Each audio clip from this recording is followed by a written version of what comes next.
సామెతల గ్రంథము 6వ అధ్యాయము 20వ వచనం నుంచి చివరి వరకు మనం ఈరోజు ధ్యానిద్దాం. నేను గతంలో చెప్పాను 5వ అధ్యాయము, 6వ అధ్యాయము, 7వ అధ్యాయము, సామెతల గ్రంథము 5, 6, 7 అధ్యాయాలు ఎక్కువగా జారత్వము, వ్యభిచారము చేసేటువంటి వారికి వచ్చేటువంటి కాన్సిక్వెన్సెస్ ఏవైతే ఉన్నాయో, వారికి వచ్చేటువంటి ఇబ్బందులు, అవన్నీ కూడా 5, 6, 7 అధ్యాయాల్లో మనం చూస్తాం ఎక్కువగా. సో వాటికి సంబంధించినటువంటి విషయమే ఈరోజు మనం చూడబోతున్నాము. 20వ వచనం నుంచి నేను చదువుతాను. నా కుమారుడా, నీ తండ్రి ఆజ్ఞను గైకొనుము, నీ తల్లి ఉపదేశమును త్రోసివేయుకుము. వాటిని ఎల్లప్పుడూ నీ హృదయమునందు ధరించుకొనుము, నీ మెడ చుట్టూ వాటిని కట్టుకొనుము. నీవు త్రోవను వెళ్ళినప్పుడు అది నిన్ను నడిపించును, నీవు పండుకున్నప్పుడు అది నిన్ను కాపాడును, నీవు మేలుకొన్నప్పుడు అది నీతో ముచ్చటించును. ఆజ్ఞ దీపముగాను ఉపదేశము వెలుగుగాను ఉండును, శిక్షార్థమైన గద్దింపులు జీవ మార్గములు. ఈ 20 నుంచి 23 వచనాల్లో మనం తెలుసుకునేటువంటి విషయం ఏంటంటే, ఒక కుమారునికి తండ్రి ఆజ్ఞాపిస్తున్న ఆజ్ఞలు, అలాగే తల్లి ఉపదేశము, ఈ రెండిటిని కూడా కుమారుడితో అంటున్నాడు, త్రోసివేయవద్దు. తండ్రి ఆజ్ఞను, నీ తల్లి ఉపదేశము. ఇక్కడ తండ్రి కొంచెం కఠినంగా కొంచెం కష్టంగా ఉండేటట్లు చెప్తాడు. తల్లి మృదుత్వం కలిగి చెబుతుంది. ఏదేమైనప్పటికీ ఇద్దరూ కూడా మంచి ఉపదేశం చేస్తారు తమ పిల్లలకు. సామెతల గ్రంథం 3:12, సామెతల గ్రంథం 13:1, సామెతల గ్రంథం 15:5 ఈ వచనాల్లో తండ్రి తన కుమారుడికి ఉపదేశం చేస్తున్నప్పుడు ఎలా ఉంటుందంటే, అది గద్దింపులతో ఉంటుంది, శిక్షలతో కూడినదిగా ఉంటుంది, అలాగే కొంచెం కఠినంగా ఉన్నట్లు అనిపిస్తుంది. తండ్రి ఏమో కొంచెం కఠినంగా చెప్పొచ్చు, తల్లేమో కొంచెం మృదువుగా చెప్పొచ్చు. ఏదేమైనప్పటికీ రెండు కూడా ఆ కుమారుడికి ఉపయోగకరంగా ఉంటాయి. కాబట్టి ఇద్దరు కూడా బోధించాలి, ఇద్దరు కూడా చెప్పాలి, ఇద్దరు ఉపదేశం చేయాలి. తండ్రి తల్లికి ఆ బాధ్యత ఉంది. అయితే వాళ్ళు ఎప్పుడైతే ఈ ఉపదేశం చేస్తారో, లేకపోతే తండ్రి ఎప్పుడైతే ఆజ్ఞాపిస్తాడో దానిని త్రోసివేయవద్దు అంటాడు. దాన్ని త్రోసివేయవద్దు. వాటిని ఎలా ఉంచుకోవాలంటే, నీ హృదయంలో ధరించుకో, నీ మెడ చుట్టూ వాటిని కట్టుకొనుము అంటాడు. నీ హృదయంలో దానిని ధరించుకోమంటున్నాడు, నీ మెడ చుట్టూ వాటిని కట్టుకో అంటున్నాడు. అంటే దాని అర్థం ఏంటంటే, విడిచిపోనివ్వద్దు, వాటి నుంచి తొలగిపోవద్దు, దానిలోనే స్థిరంగా ఉండు, అవి నీకు ఉపయోగకరమైనటువంటివి అని ఆయన మాట్లాడతాడు. ఇదే విషయాన్ని సామెతల గ్రంథం 3వ అధ్యాయము 1వ వచనం 3వ వచనాల్లో కూడా ఇదే విషయాన్ని చెప్తాడు. దయను సత్యమును ఎన్నడూ నిన్ను విడిచిపోనీయకము, వాటిని కంఠభూషణముగా ధరించుకొనుము, నీ హృదయమును పలక మీద వాటిని వ్రాసుకొనుము.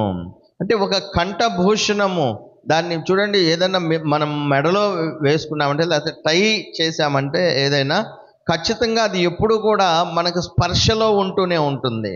ఏదన్నా గబక్కన పోయిందంటే మనకు అర్థమవుతుంది. ఎందుకంటే మెడ భాగంలో, ఆ సున్నితమైన భాగంలో ఖచ్చితంగా అది ఉందా లేదా అని మనం ఎప్పటికప్పుడు పరిశీలన చేసుకుంటాం. దానికోసం ఆ పదాన్ని ఉపయోగించాడు.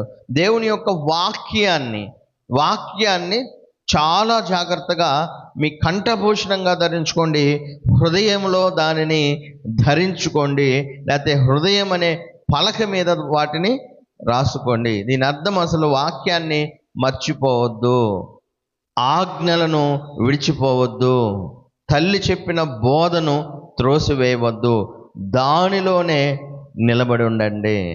ఎందుకు నిలబడి ఉండాలి? అవి ఎంతో ఉపయోగపడతాయి. ఎలా ఉపయోగపడతాయంటే, నువ్వు త్రోవను వెళ్ళినప్పుడు అది నిన్ను నడిపించును. నీవు పండుకొనినప్పుడు అది నిన్ను కాపాడును. ఏంటి? ఆజ్ఞ లేకపోతే ఉపదేశము.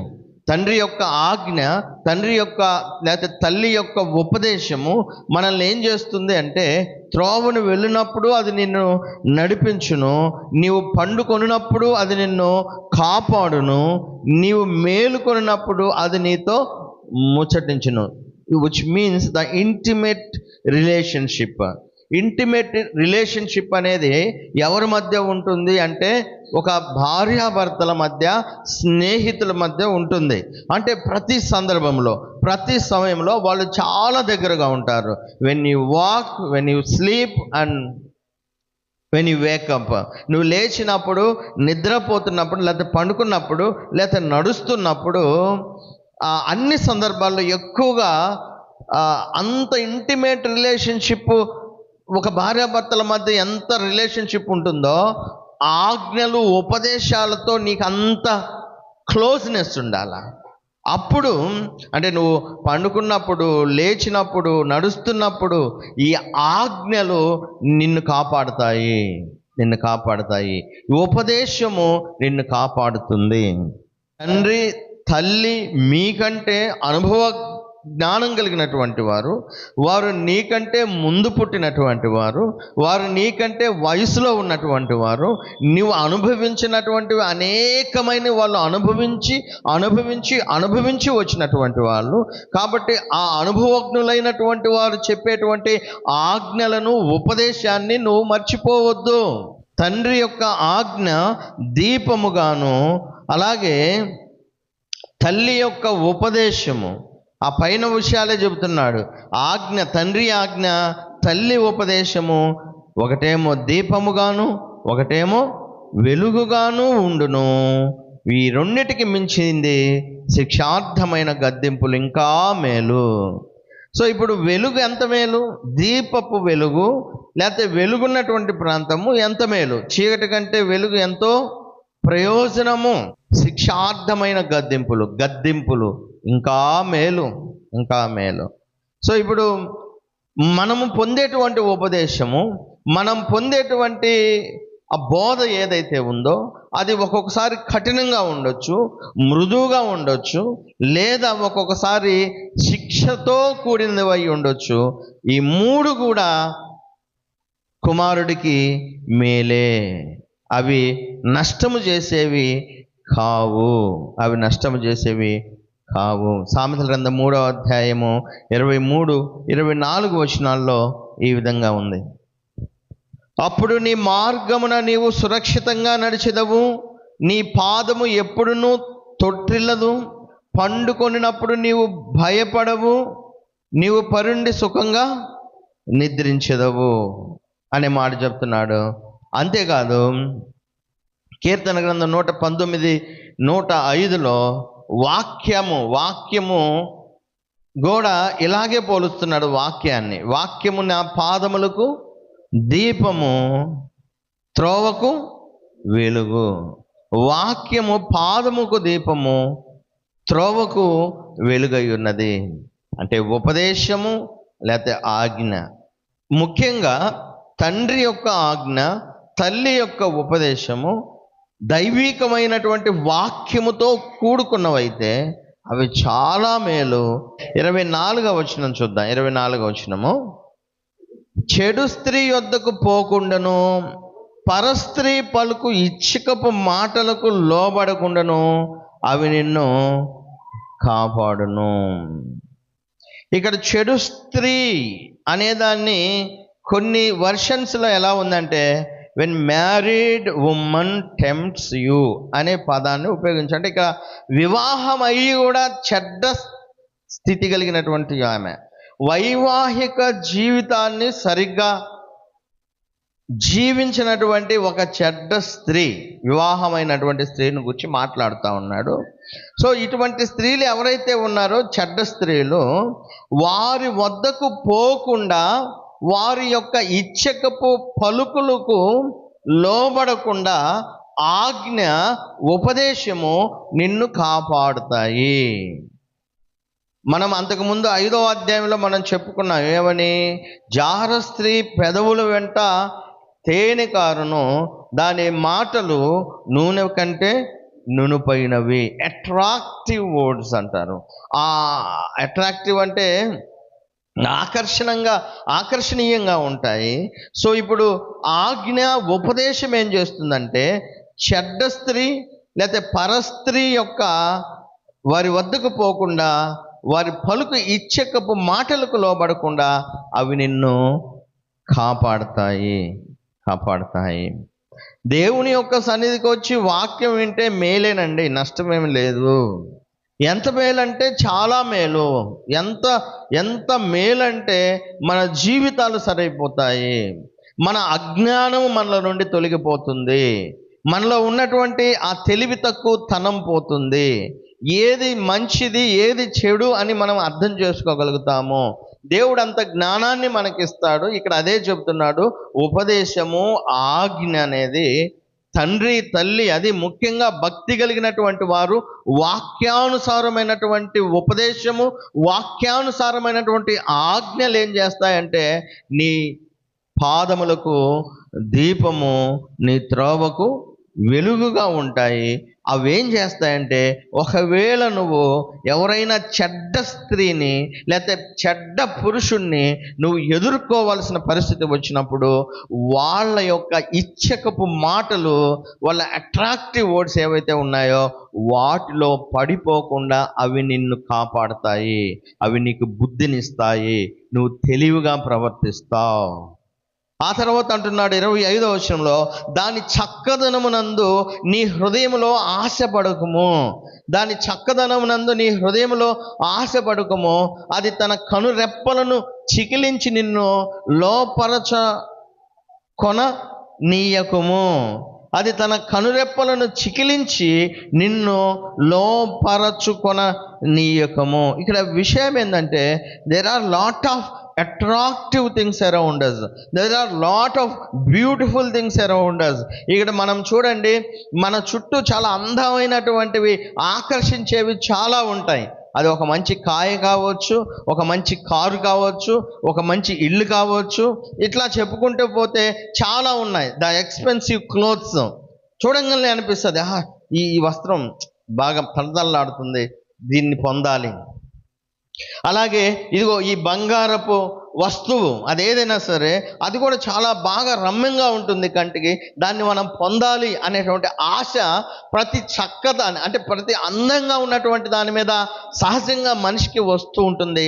అది చూడంగానే అదే సూత్రము మనుషుల విషయంలో కూడా వర్తిస్తుంది. అదే సూత్రం మనుషుల విషయంలో కూడా వర్తిస్తుంది. ఎందుకంటే చూడండి, పెళ్ళిళ్ళు కూడా అంటారు కదా, ఈడు చూడు అంటుంటారు, లేకపోతే ముక్కు మొహం అంటారు. ఎందుకు ముక్కు మొహం అంటుంది? ఎందుకంటే అందంగా ఉండాలి అంటుంటారు, బాగా చక్కగా ఉండాలి అనుకుంటుంటారు. ఇక్కడ విషయం ఏంటంటే, దాని చక్కదనమందు నీ హృదయములో ఆశపడొద్దు అని లేఖనం సెలవిస్తుంది. చక్కదనమునందు హృదయంలో ఆశపడు. ఆది కాండంలో మీరు గమనించినట్లయితే ఈవ్ హవ్వను గురించి మాట్లాడుతూ ఆది కాండం 3వ అధ్యాయం 6వ వచనంలో, ఆ స్త్రీ ఆ వృక్షము ఆహారమునకు మంచిదియు కన్నులకు అందమైనదియు. ఆమెకు ఎలా ఉందంటే, ఆ పండు కూడా అందంగా కనిపించింది. అందంగా కనిపించటం తోడనే హృదయములో దాని మీద ఆశ పుడుతుంది. ఆ ఆశ పుట్టిన తర్వాత దానిని పొందాలని చూస్తాను. ఇక్కడ మనకు ఆయన చెప్పే సూత్రం ఏంటంటే, ఓకే, మన చుట్టూ చాలా అందమైనవి ఉంటాయి, మన కంటికి ఇంపుగా కనిపించేవి ఉంటాయి. ఒకవేళ అది పురుషుడిగా ఉండొచ్చు, స్త్రీ అయి ఉండొచ్చు, వాళ్ళు అందంగా ఉంటారు. సో సహజంగా మనిషి యొక్క గుణం ఏంటంటే, అందంగా ఉన్నది, చక్కగా ఉన్న దానిని చూస్తే దాన్ని పొందాలని హృదయంలో ఆశపడుతుంది ప్రతి ఒక్కరికి. ఒక విషయాన్ని గమనించండి. ఒక ఆయన ఏమంటాడంటే, మీ నెత్తి మీదగా పక్షులను పోనివ్వచ్చు కానీ ఆ పక్షులను మీ నెత్తి మీద గూడు కట్టుకోనివ్వకూడదు అంటాడు. గూడు కట్టేదాకా ఉంటామా మనం? ఆలోచన చేయండి. దాని అర్థమైంది, మన జీవితాల్లో ఏదైనా ఒక వస్తువును చూసినప్పుడు, లేకపోతే ఇందాక వస్తువు అనుకున్నాం, ఇప్పుడు మనిషి అనుకున్నాం, ఏదైనా ఒక అందమైనటువంటి మనిషిని చూసినప్పుడు వెంటనే ఆ ఆలోచన ఎక్కడికి పోతుందంటే హృదయంలోకి పోతుంది. హృదయంలో ఏమనిపిస్తుందంటే వాటిని పొందాలి అనిపిస్తుంది. ఇక్కడ ఆయన చెప్పే విషయం ఏంటంటే, చూడకుండా మనం ఏమి ఉండలేము. మన కంటి ముందు అన్నీ కనిపిస్తాయి, అన్నీ మనకు కనిపిస్తూ ఉంటాయి. మన కళ్ళు ఉన్నాయి కాబట్టి చూడటానికి. సో ఇక్కడ మనకి చెప్పేటువంటి బోధ ఏంటంటే, చూడు కానీ దానిని హృదయంలోనికి తీసుకొని పోకూడదు. ఆలోచనలు అనే వస్తూనే ఉంటాయి, ఆలోచనలు రాకుండేమీ ఉండవు. అవి మన బుర్ర నిండా తిరుగుతూనే ఉంటాయి, కానీ అది గూడు కట్టుకోనివ్వకూడదు. గూడు కట్టుకోవడం అంటే ఆ ఆలోచనను హృదయంలోనికి చేర్చుకోవటము, దానిని క్రియారూపంలో చేయటము. అంత పరిస్థితిలోనికి మనము రానివ్వకూడదు. కాబట్టి మన చూస్తాము సహజంగా. ఆయన ఇంకా ఒక మాట ఏమంటాడంటే, చూసావు, అది సహజమే, ప్రతి వాళ్ళని చూస్తుంటాము, కానీ హృదయంలో మాత్రము ఆశపడొద్దు. హృదయంలో దాని మీద ఆశ పెంచుకోవద్దు. ఆశ పెంచుకునే పరిస్థితి ఎప్పుడు వస్తుందంటే, సెకండ్ స్టెప్ ఇక్కడ మనము అదే పనిగా చూసినప్పుడు. రెండవది, అది తన కనురెప్పలను చికిలించి నిన్ను లోపరుచుకోకుండా చూడు అంటున్నాడు. చికిలించి అంటే క్యాప్చర్ అని. క్యాప్చర్ అంటే పట్టుకోవటం, బంధించటము. అంటే మన చూపు అనేది రెండవ స్టెప్ అండి. మొదట చూస్తాము, ఆలోచన చేస్తాము, టక్కున పక్కకు తిరిగితే ఏముండదు, అంటే పక్కకు చూస్తే. కానీ అది కంటిన్యూ అయిందనుకోండి, కనురెప్పలు చికిలించి అంటే క్యాప్చర్ చేసి ఇంకా అలాగే ఇంకొద్దిసేపు అని అలా మనం చూసామంటే ఆశ పుడుతుంది. అందుకే చాలామంది అంటారు, నోరు మాత్రమే కాదు కళ్ళు కూడా మాట్లాడతాయంట. అంటే నోరే కాదు మాట్లాడేది. మనం గతంలో ఏం చూసాము, ఆమె తన ఇచ్చకపు మాటల చేత అంటాము. ఇక్కడ మాటలతో మాత్రమే కాదు, కళ్ళతో కూడా సెడ్యూస్ చేసేటువంటి ప్రమాదం ఉంది. అంటే ప్రేరేపణ లేకపోతే మోహించటం అంటారు. అందుకే ఆయన అంటాడు, ఎస్, ఒకవేళ నీ ముందు ఒక అందమైనది ఏదైనా ఉన్నప్పుడు యూ కెన్ సీ, నువ్వు చూస్తావు, సహజమే, ఎవరైనా సరే మనం సహజంగా చూస్తాం. కానీ దానిని హృదయంలోనికి తీసుకొచ్చేటువంటి పరిస్థితి రాకూడదు. అది ఎప్పుడు వస్తుందంటే నువ్వు అలాగే కళ్ళల్లో కళ్ళు పెట్టి, అంటే ఇది అనుదిన జీవితంలో సొలొమోను ఎదుర్కొని అలాగే మనం కూడా ఎదుర్కొంటాం. కాబట్టి ప్రతిదీ కూడా విడమరిచి చెబుతున్నాడు. ఇప్పుడున్నటువంటి యవ్వనస్తులైనటువంటి వారు రేపు పెద్ద అయిన తర్వాత, ఇంకొంచెం యవ్వన వయసులోకి అడుగుపెట్టిన తర్వాత ఏది మంచో ఏది చెడో తెలియనప్పుడు ఇటువంటి ఉపదేశము మిమ్మల్ని నడిపిస్తుంది.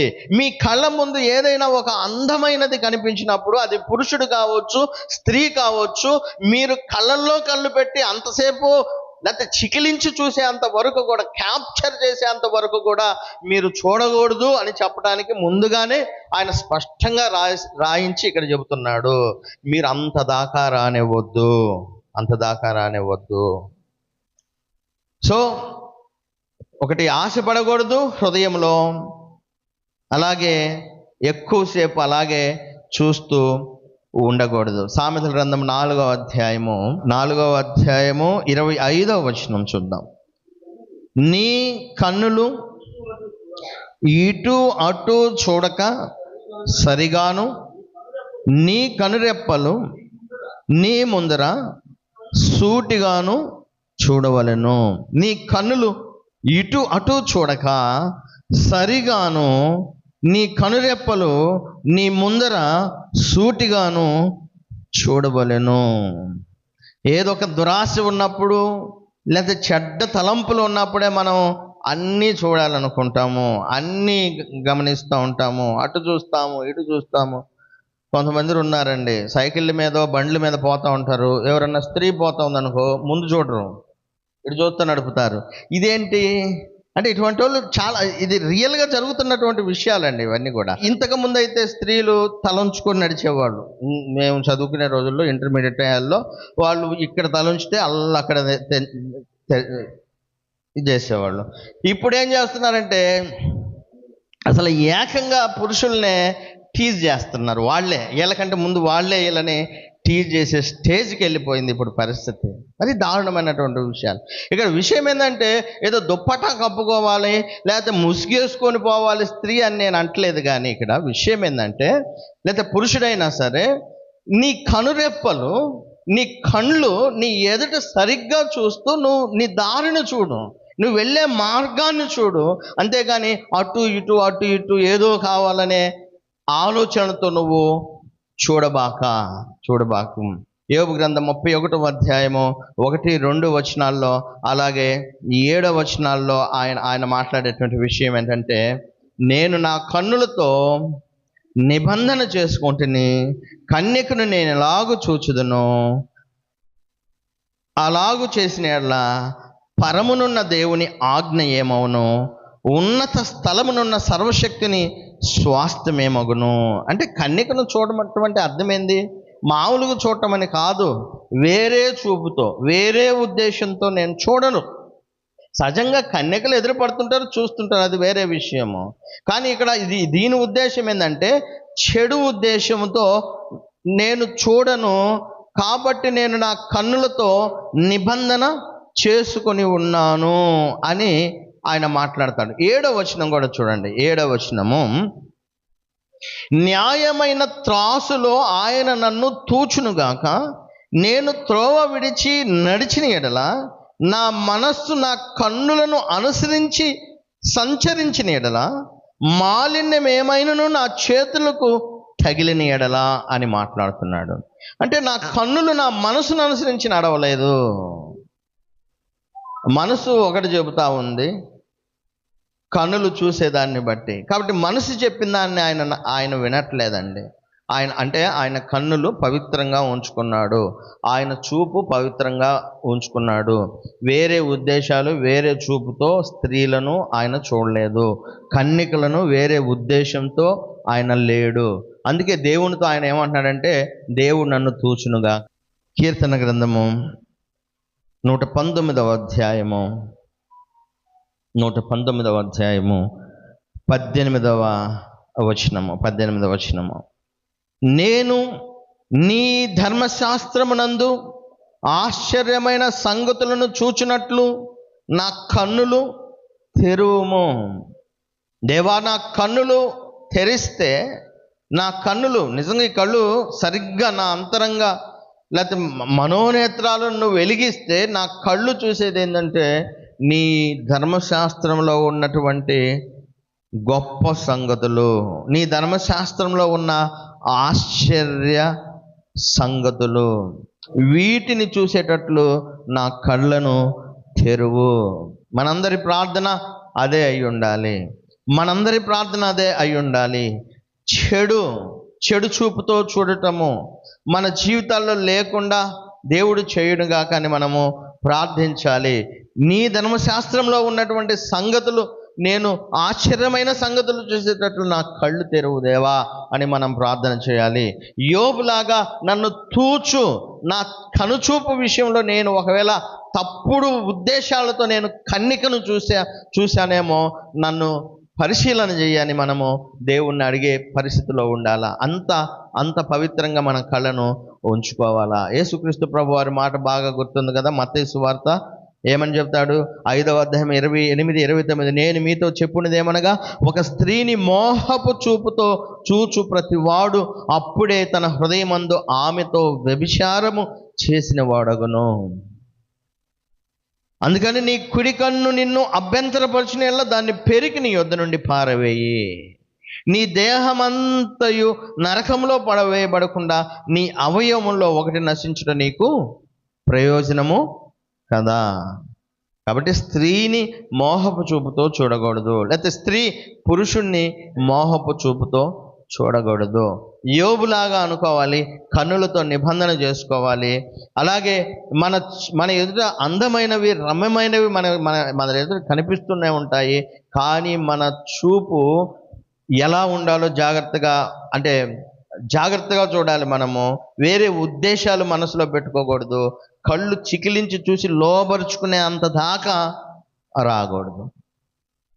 ఈ విషయాన్ని ఆయన చెబుతున్నాడు. ఒకవేళ ఆ పరిస్థితికి వస్తే, ఒకవేళ ఇవన్నీ నువ్వు పట్టించుకోవాలా, ఉపదేశం పట్టించుకోవాలా, ఆజ్ఞలు పట్టించుకోవాలా, ఎలా చూడాలో అని చెప్పినా కానీ నీకు లెక్కలేదనుకోండి, కాన్సిక్వెన్స్ చెబుతున్నాడు. ఏం జరుగుద్దో కింద చెబుతున్నాడు చూడండి. కింద వేశ్య సాంగత్యము చేయువానికి రొట్టె తునక మాత్రము మిగిలి ఉండును, మగనాలు మిక్కిలి విలువ గల ప్రాణమును వేటాడును. ఇక్కడ రెండు విషయాలు చెప్తున్నాడు. వేశ్య వేరు, అలాగే మగనాలు వేరు. ఇక్కడ ఇంగ్లీష్లో నేను చదువుతాను. For a prostitute will bring you to poverty, but sleeping with another man's wife will cost you your life. ఇక్కడ విషయం ఏంటంటే, వేశ్య అంటే ప్రాస్టిట్యూట్ చేసేటువంటి వాళ్ళు, అంటే డబ్బుల కోసం శరీరాన్ని అమ్ముకునేటువంటి వాళ్ళను వేశ్య అని ఇక్కడ మాట్లాడుతున్నాడు. మగనాలు అంటే వేరే వాని భార్య, ఆమె వేశ్య కాదు, పెళ్ళైనటువంటి స్త్రీ. ఇక్కడ ఇద్దరిని గురించి మాట్లాడుతున్నాడు. ఇక్కడేమో ఒక ఆమె ఏమో పెళ్ళవచ్చు, అవ్వకపోవచ్చు. ఆమె పరిస్థితి ఏంటంటే షీఈ్ ప్రాస్టిట్యూట్, అంటే డబ్బుకు శరీరాన్ని అమ్ముకునేటువంటి స్త్రీ. అంటే ఇంకా ఆమెకి ఇవేమి ఉండవు, నీతి నియమాలు ఉండవు. మగనాలు అంటే పెళ్ళైనటువంటి స్త్రీ, వేరే అతనికి భార్య, ఆమె వేరే ఉద్దేశాలు కాదు, ఒక ఇంటి ఇల్లాలు. ఇక్కడ విషయం ఏమంటారంటే, ఈమె ఎంత చెడ్డదో ఒక్కొక్కసారి వివాహమైనటువంటి వారిలో కూడా ఇటువంటి చెడ్డ మనస్తత్వం కలిగిన స్త్రీలు ఉండొచ్చు. ఈ ఇద్దరూ కూడా ప్రమాదమే అంటాడు ఇక్కడ. వివాహం అయిన తర్వాత తప్పుడు మార్గాల్లో నడిచేటువంటి స్త్రీ, వివాహం అయినా కాకపోయినా తప్పుడు మార్గాల్లోనికి వెళ్ళే స్త్రీ, వీళ్ళిద్దరిని నువ్వు ఎదుర్కొంటే దానివల్ల నష్టపోతావు. ఏమి నష్టపోతావు అంటే, వేశ్యా సాంగత్యం చేస్తే రొట్టె తునక మాత్రమే మిగిలిద్ది. అంటే దాని అర్థము పూరైపోతావు, బేదోడైపోతావు. ఎందుకంటే వేశ్యకు డబ్బులకే ఆమె ఒళ్ళు అమ్ముకునేది, ఆమెకి డబ్బు కావాలి. బ్రింగ్ సమ్ మోర్, అది కొను, ఇది కొను, అది కావాలి. ఇది వేశ్యలు చేసేటువంటి పని. కాబట్టి నీ డబ్బును మొత్తం వాటికి కుమ్మరిస్తాం. నీ ఆస్తి, అందుకే సామెతలు 5:10 అంటారు, నీ ఆస్తి వలన పరులు తృప్తి పొందుదురు, నీ కష్టార్జితము అన్యుల ఇల్లు చేరును. సామెతల గ్రంథం 29:3 అంటాడు, జ్ఞానమును ప్రేమించువాడు తన తండ్రిని సంతోషపరచును, వేశ్యలతో సాంగత్యము చేయువాడు అతని ఆస్తిని పాడు చేయును. వేశ్యలతో సాంగత్యం చేసేటువంటి వారు ఆస్తిని ఏం చేస్తారు? పాడు చేస్తారు, ఆస్తిని పాడు చేస్తారు. అందుకే లూకా సువార్త 15వ అధ్యాయంలో చిన్న కుమారుడు ఇంటికి వచ్చిన తర్వాత వాళ్ళ నాయన బాగా ఇది చేస్తుంటాడు, పార్టీ.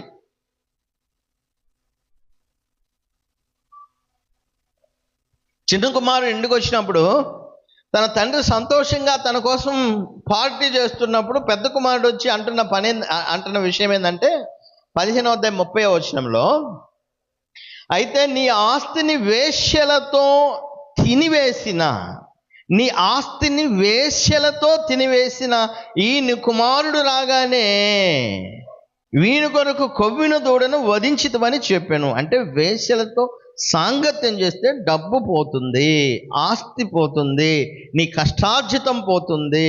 నీ కష్టార్జితం నీ ఇంటికి కాకుండా వారికి వెళ్ళిపోతుంది. యోబు గ్రంథం 31వ అధ్యాయము 12వ వచనము 31:12 అంటాడు, అది నాశన కూపము వరకు దహించు అగ్నిహోత్రము, అది నా ఆదాయమంతయు నిర్మూలము చేయును, నా ఆదాయమంతా నిర్మూలము చేయును. అందుకేనండి కుటుంబాల్లో ఈ మద్యం ఒకటి, వ్యభిచారం ఒకటి, రెండు కూడా మనిషిని సోమరితనం ఒకటి, ఈ సోమరితనము, మద్యము, లేకపోతే ఈ వ్యభిచారము, ఇవన్నీ కూడా ఒక మనిషి దరిద్రతకు కారణమవుతాయి, ఒక మనిషి దరిద్రానికి కారణమవుతాయి. కుటుంబంలో పిల్లలు, భార్య సంతోషం లేని జీవితాలు జీవిస్తారు. ఎప్పుడు కొట్లాటలు, తగాదాలు, ఇబ్బందికరమైన పరిస్థితులు.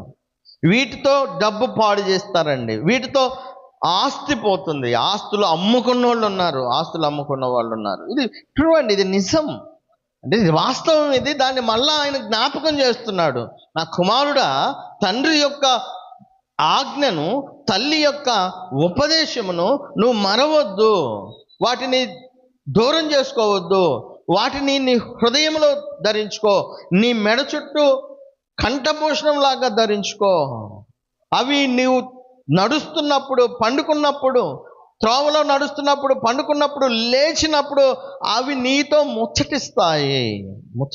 ఇప్పుడు చెప్పేటువంటి ఉపదేశం కూడా అంతే.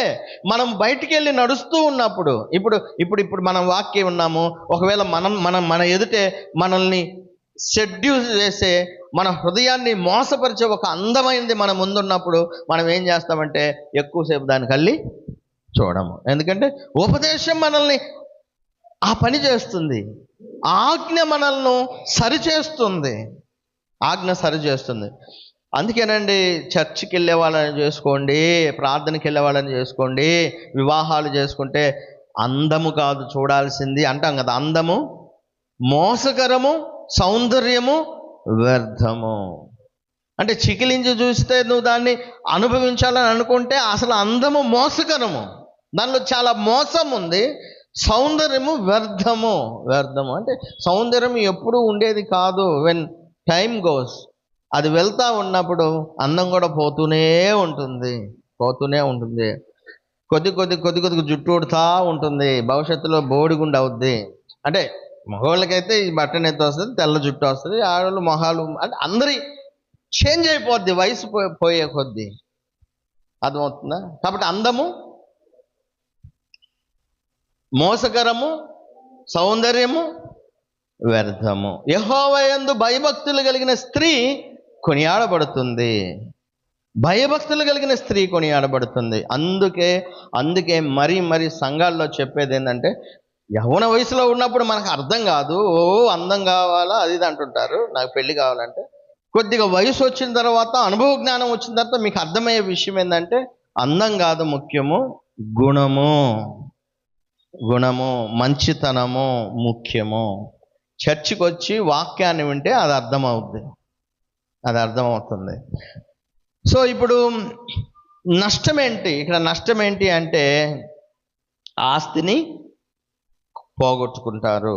వేశ్య సాంగత్యం చేసే వాళ్ళకి రొట్టె తునక మాత్రమే మిగులుద్దంటే అంతా ఊడ్చిపెడతారు. రెండవది, వివాహమైనటువంటి చెడ్డ స్త్రీతో సాంగత్యం చేస్తే దీనికి మించిన నష్టాలు ఎదురవుతాయి. ఇది మరీ దారుణం. ఇదన్నా ఆస్తే పోతుంది. వేశ్య సాంగత్యం చేస్తే ఆస్తిని పోగొట్టుకుంటారు, డబ్బు పోగొట్టుకుంటారు. ఇది పురుషుల్లోనే లేదండి, పురుషులే కాదు పోగొట్టుకునేది, ఆడోళ్ళు కూడా పోగొట్టుకుంటారు. కొంతమంది ఆడోళ్ళు ఏం చేయాలో తెలుసా, ఇంట్లో వాళ్ళ అయ్యి సంపాదించిన మొత్తం బంగారం డబ్బు మొత్తం తీసుకుపోయి వాడికి పెడతారు. ఇదేంది? నష్టపరిచేదే ఇది కూడా. అంటే ఇక్కడ నష్టపరిచేది పురుషులు, నష్టపోయేది పురుషులు స్త్రీలని కాదు, ఇద్దరూ నష్టపోతారు, ఇద్దరు నష్టపోతారు. ఇద్దరు అటువంటి స్టేజ్లో ఉన్నటువంటి వాళ్ళు ఉంటారు, మీరు గమనించాలి. అయితే వివాహమైనటువంటి మగనాలు, మగనాలు అంటారు కదా ఇక్కడ, మగని ఆలు అని, మగని ఆలు దాని అర్థం. మగని ఆలు అంటే, ఆలి అంటే భార్య, ఆలి అంటే భార్య, మగని ఆలి అని దాని అర్థం. మగని అంటే వేరే పురుషుని యొక్క భార్య. వేరే పురుషుని యొక్క భార్య ఆమె చెడ్డదైతే ఆమెతో సాంగత్యం చేస్తే దీనికి మించినటువంటి ఇబ్బందులు ఎదుర్కోవాలి. అదేంటంటే ప్రాణమే వెంటాడుతుందంట ఆమె. అదే కదా అంటుంది, మిక్కిలి విలువ గల ప్రాణమును వేటాడును, ప్రాణమును వేటాడును. ఇప్పుడు జింక పరిగెత్తుతూ ఉందనుకోండి, సింహము దాని వెంట పడుతూ ఉందనుకోండి, జింకనేం చేస్తుంది? ప్రాణాన్ని తీస్తుంది, వెంటాడి మరీ ప్రాణం తీస్తుంది. వివాహమైనటువంటి వాళ్ళు భార్యాభర్తల బంధంలో నిలబడకుండా దానికి మించినటువంటి పనులు చేస్తే దానికి పెద్ద నష్టాన్ని చవి చూడాలి. ఆ కింద అంటున్నాడు, ఒకడు తన ఒడిలో, అది ఎట్లాంటిదంటే, ఒకడు తన ఒడిలో అగ్ని ఉంచుకొని ఎడల వాని వస్త్రములు కాలకుండునా. నిజంగా జరిగేది ఇది. నిప్పులు వేసుకున్నాం అనుకో ఒళ్ళో, ఏమైంది? కాలిపోతాయి కదా. ఒకడు నిప్పుల మీద నడిచిన ఎడల, ఒకడు నిప్పుల మీద నడిచిన ఎడల వాని పాదములు కమలకుండునా. కమలవా? కమలుతాయి. తన పొరుగువాని భార్యను కూడువాడు ఆ ప్రకారమే నాశనమగును, ఆ ప్రకారమే నాశనమగును. ఆమెను ముట్టువాడు శిక్ష తప్పించుకున్నాడు. అందుకే ఒక సామెత ఉంది, ఇది దాగదు అని. ఇది దాగదు. సో ఇక్కడ ఈయన ముందుగానే చెబుతున్నాడు, ఒకడు తన ఒడిలో అగ్ని ఉంచుకొని వాని వస్త్రాలు కాలవా అంటే కాలుతాయి. ఒకడు నిప్పుల మీద నడిస్తే వాని పాదాలు కమలవా అంటే కమలుతాయి. తన పొరుగు వాని భార్యను కూడువాడు ఆ ప్రకారమే నాశనమవును, ఆమెను ముట్టువాడు శిక్ష తప్పించుకోడు. సో ఆ పని అంటే ఆ కార్యము, ఆ చెడ్డ పని చేస్తున్నప్పుడు వారికి బాగానే ఉండొచ్చు, కానీ అది ఎలాంటిదంటే నిప్పుల మీద నడుస్తున్నట్లు, అగ్ని ఒళ్ళో పెట్టుకున్నట్లు. ఈ పని చేసేవాళ్ళు అగ్నిని ఒళ్ళో పెట్టుకొని నిప్పుల మీద నడుస్తున్న వాళ్ళతో సమానము.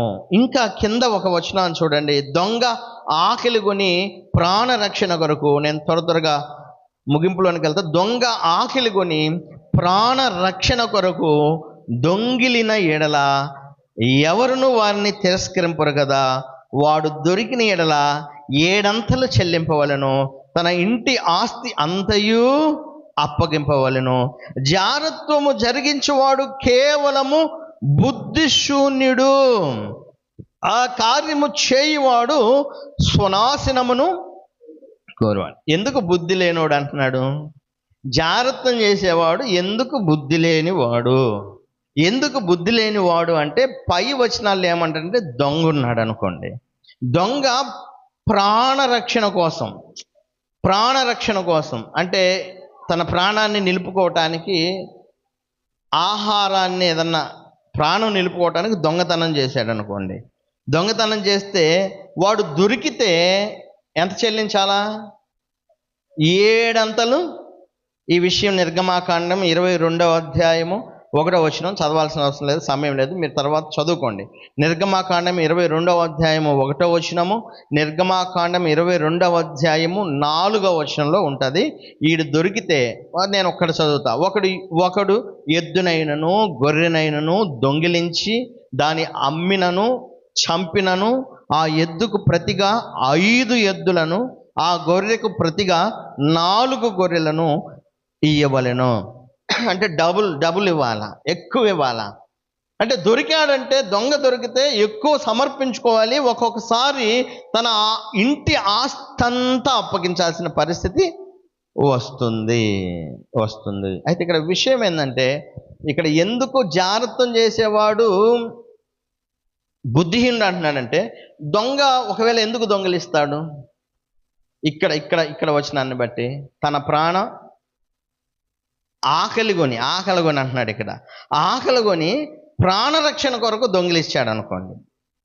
ఆకలి తీర్చుకోవడానికి, తన ప్రాణం కాపాడుకోవడానికి దొంగిలించాడు అనుకోండి. దొంగ మీదన్నా కనికరం ఉంటుందా? అంటే ఎంతన్నా కొట్టినా వాడిని చచ్చేదాకా కొట్టాలని ఎవడు అనుకోడు. ఎందుకంటే వాడు పాపం ఆకలిగొనో లేకపోతే ఏ బాధ ఉండో అని కనీసం ఒక జాలేస్తుంది. కానీ జారత్వం చేసి దొరికిపోయిన వాడి మీద జాలి ఉంటుందా? ఎవడు జాలి పడడం, కొట్టండి వాడిని అంటారు, చంపడం అంటే అదే తర్వాత చూడబోతున్నాం మనం. ఇప్పుడు ఇంకా వాడు ఎందుకు బుద్ధిహీనుడు అంటాడంటే ఆకలి కొని దొంగతనం చేశాడు. వీడేం కొని జాగ్రత్తం చేస్తుండో అదే కదా, ఆకలితో చేస్తున్నావా? లేకపోతే అమ్మో జాగ్రత్తం చేయకపోతే నా ప్రాణం పోద్దా? జాగ్రత్తం చేయకపోతే ప్రాణం పోద్దా? ఇప్పుడు దొంగతనం చేసే ఎట్నో గట్ట అన్నం తినకపోతే ప్రాణం పోద్ది. కడుపు నింపుకోకపోతే 40 రోజులు దాకా ఉంటాడు, తర్వాత చచ్చిపోతాడు మనిషి. జాగ్రత్తము చేస్తేనే బతుకుతాడా మనిషి? అర్థమవుతుందా? జాగ్రత్తం చేస్తే లేకపోతే చేయకపోతే చస్తామని ఏమన్నా ఉందా? లేదు కదా. అందుకే వీడు బుద్ధిహీనుడు. అవసరం లేదు అది. ఇప్పుడు దొంగ అయితే ప్రాణ రక్షణ కోసం దొంగిలిస్తాడు. మరి నువ్వు జాగ్రత్తం దేనికోసం చేస్తున్నావు? నీ ప్రాణ రక్షణ కోసమా, లేదా నీ ప్రాణాన్ని కాపాడుకోవటానిక? జాగ్రత్తం చేయకపోతే నువ్వు బతకలేవా? బతుకుతావు కదా. అందుకే బుద్ధిహీనుడు నువ్వు. దొంగ కంటే బుద్ధిహీనుడు ఎవడంటే జాగ్రత్తం చేసినటువంటి వాడు. దొంగ కన్నా కనికరం చూపిస్తారే కానీ జాగ్రత్తం చేసి దొరికినోడిని మాత్రం కనికరం చూపించరు. అందుకే అంటాడు, వాడు దెబ్బలకు అవమానానికి పాత్రుడు, వానికి కలుగు అపకీర్తి ఎప్పుడూ తొలగిపోదు. దెబ్బలు అవమానము ఎప్పుడూ చెప్పుకుంటూనే ఉంటారు వాళ్ళ గురించి. చాలా బాధాకరమైన విషయం అండి, చాలా బాధాకరమైన విషయం. ఈ మచ్చ అనేది ఒకవేళ బతికుంటే ఈ మచ్చ అనేది జీవితకాలం పోదు. అందుకే చాలా జాగ్రత్తగా ఉండాలి, చాలా పవిత్రతగా కాపాడుకోవాలి, భక్తి జీవితాన్ని కొనసాగించుకోవాలి. జాగ్రత్తం చేయకపోతే చచ్చిపోము. ఆకలి అంటే అన్నం తినకపోతే చనిపోతాము. ఈ విషయాన్ని గమనించాలి. సో ఇటువంటి పని చేసేటువంటి వాడికి అవమానము, దెబ్బలు. చివరిగా అంటున్నాడు, భర్తకు పుట్టు రోషము మహా రౌద్రము గలది, ప్రతీకారము చేయు కాలమందు అట్టివాడు కనికరపడడు. భర్తకు పుట్టు రోషము మహారౌద్రము గలది, ప్రతీకారం చేసే రోజున అట్టివాడు కనికరపడడు. అంటే మిగతా వాటి మీదన్నా కనికరం ఉంటుందేమో కానీ భర్తకు మిగతా వాటి మీద కనికరం ఉండదు. ఈ విషయంలో మాత్రము వాడు కనికర పడడు. ప్రాయశ్చిత్తం ఏమైనా నువ్వు చేసినా వాడు లక్ష్యపెట్టడు. ఎంత గొప్ప బహుమానములు నీవిచ్చినా వాడు ఒప్పుకొనడు. ఎంత గొప్ప బహుమానాలు నువ్వు ఇచ్చినా వాడు ఒప్పుకోడు. అంటే ఇది చాలా చాలా తీవ్రమైనటువంటి పరిణామాలు ఎదుర్కోవాల్సిన పరిస్థితి అండి. చాలా తీవ్రమైన పరిణామాలు. అది అవసరమైతే చావుకు కూడా దారితీస్తుంది. ఈరోజు మీరు గమనించండి, కుటుంబాలు పాడవటము, కుటుంబాలు చెల్లాచెదరవటము, పిల్లలు వేరు దారులు వెళ్ళిపోవటము, పిల్లలు దిక్కులేని వాళ్ళు అవటము, వారి కుటుంబము నాశనం అవటము, వాళ్ళకు కలిగిన అపకీర్తి ఎప్పుడూ తొలగిపోకుండా ఉండటము. చూడండి, హత్యలు జరగటం కూడా ఇదే కారణము. హత్యలు కూడా జరుగుతాయి. సో ఇన్ని మనం మన చుట్టూ చూస్తూ ఉన్నాం. చివరికి ఈ వచనాలు చూడండి, కొరింథీయులకు రాసిన మొదటి పత్రిక 7:2-3-4 వచనాలు. అయినను జారత్వములు జరుగుచున్నందున ప్రతి వానికి, క్రైస్తవులు ఈ మాటలు చాలా జాగ్రత్తగా గుర్తుపెట్టుకోండి, నేను ముగించేస్తా. అయినను జారత్వములు జరుగుచున్నందున ప్రతి వానికి సొంత భార్య ఉండవలెను, ప్రతి స్త్రీకి సొంత భర్త ఉండవలెను. భర్త భార్యకును అలాగనే భార్య భర్తకును వారి వారి ధర్మములు నడపవలెను. వారి ధర్మాలు భార్య భర్తల మధ్య జరిగేటువంటిది. మూడవ వారికి చోటే లేదు. భర్తకే గాని భార్యకు తన దేహం పైన అధికారం లేదు. నీ దేహాన్ని నీ ఇష్టం వచ్చినట్టు వాడటానికి ఓ స్త్రీ నీకు హక్కు లేదు.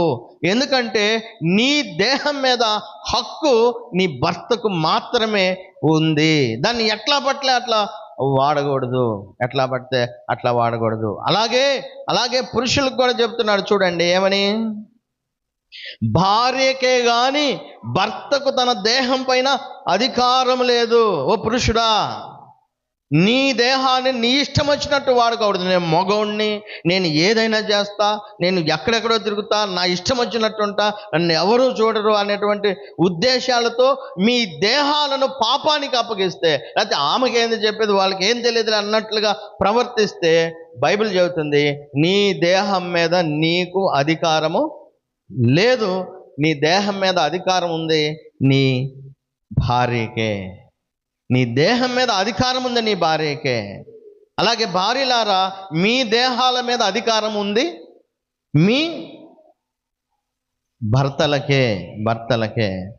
మూడవది అనే దానికి చోటే ఉండకూడదు. వివాహం అన్ని విషయంలో ఘనమైనది, పానుపు నిష్కల్మషమైనదిగాను ఉండవలెను.